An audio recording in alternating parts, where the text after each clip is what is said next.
All right, so we're actually going to be doing a fun thing. We're actually just going to be searching aim training and reacting to basically some of the more popular options out there.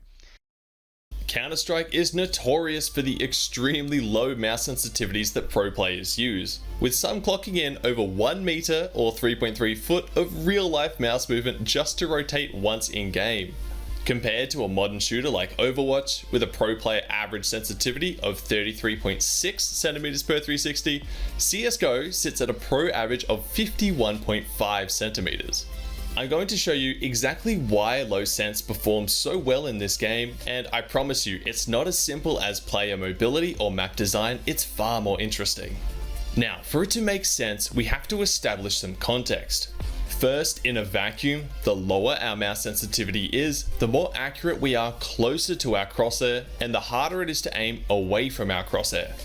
For example, I'm not sure I 1000% agree with that. I feel like you could actually practice that skill of farther away clicks. I don't think specifically sensitivity has anything to do with how good you are in a specific radius.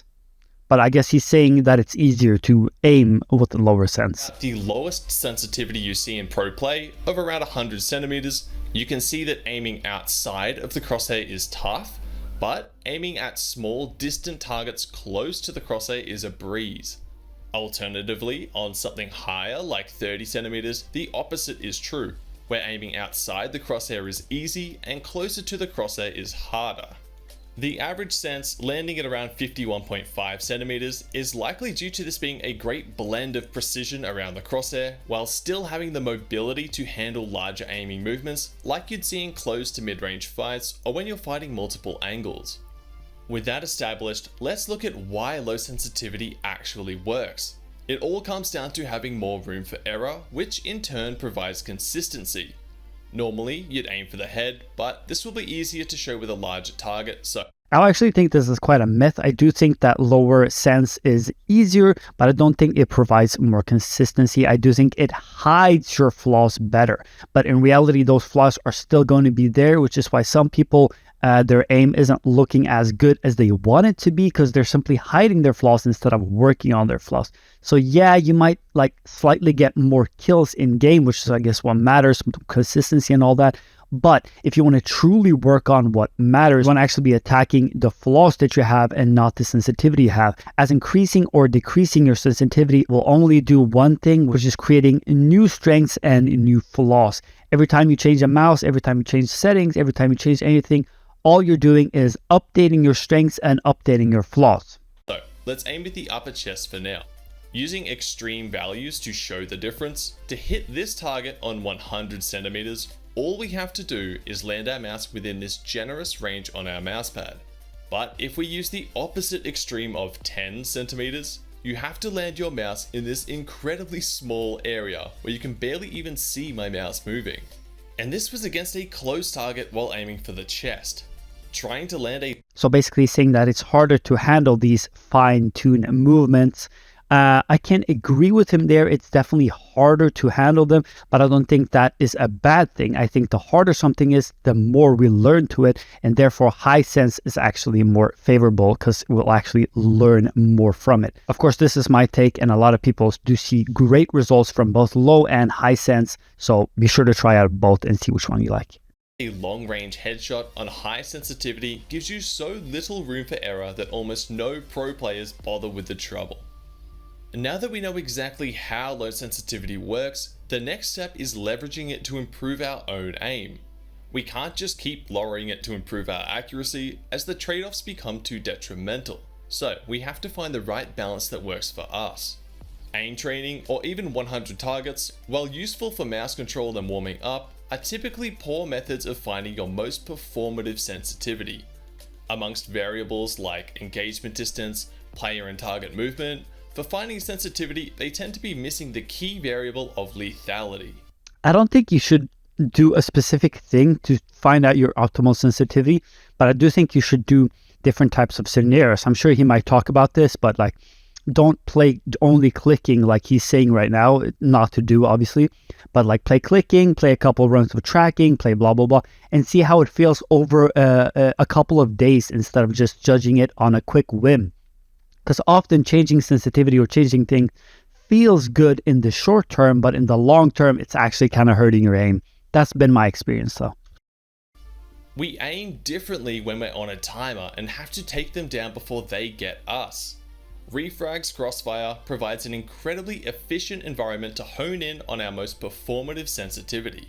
So basically he's talking about like reaction time compared to the lower sens. And I do think there's some truth to that.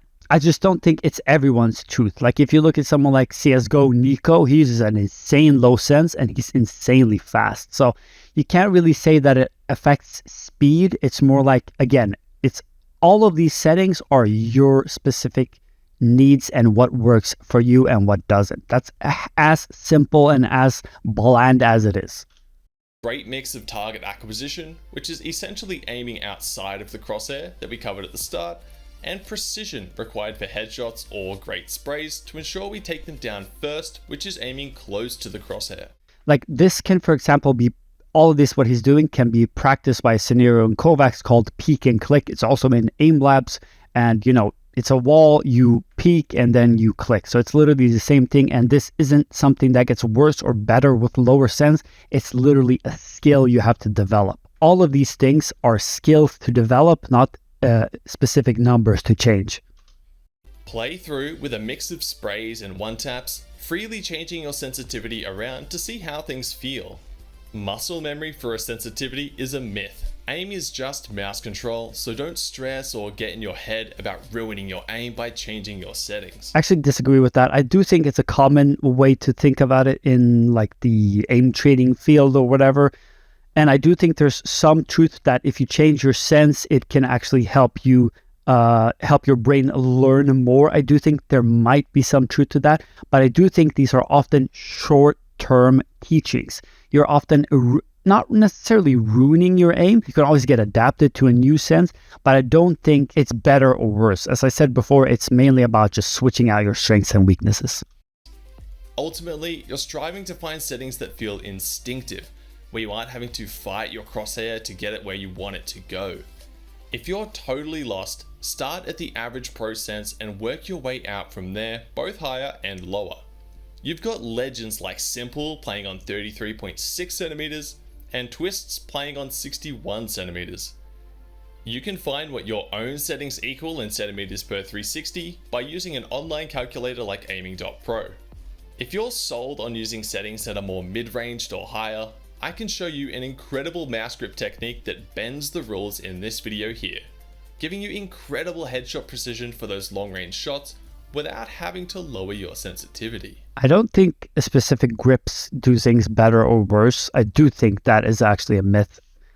And again, this is going to be extremely bland, but everything comes down to strengths and weaknesses. Let's say you palm grip and you notice, holy shit, with palm grip, I'm tracking way better, but my flicks are off.